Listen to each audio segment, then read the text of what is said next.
വിനയവിസ്മയം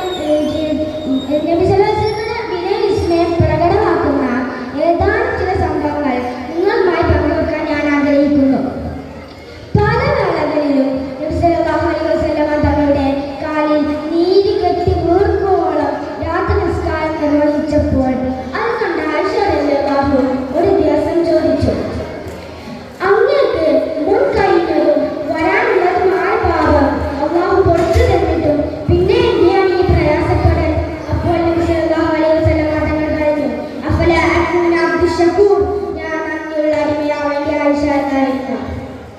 പ്രിയമുള്ളവരെ, ഇത്രമേൽ വിനയവിസ്മയം ധന്യമായ ഒരു ലോക നേതാവ് ഈ ലോക ചരിത്രത്തിലുണ്ടായിട്ടുണ്ടോ?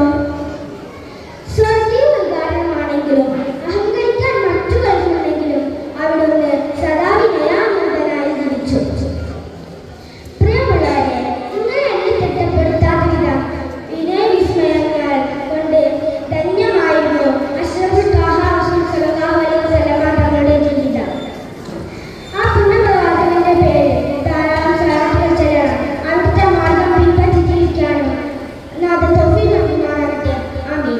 ഇത്രയും പറഞ്ഞുകൊണ്ട് എന്റെ ഈ കുറച്ച് പ്രസംഗം ഞാൻ അവസാനിപ്പിക്കുന്നു.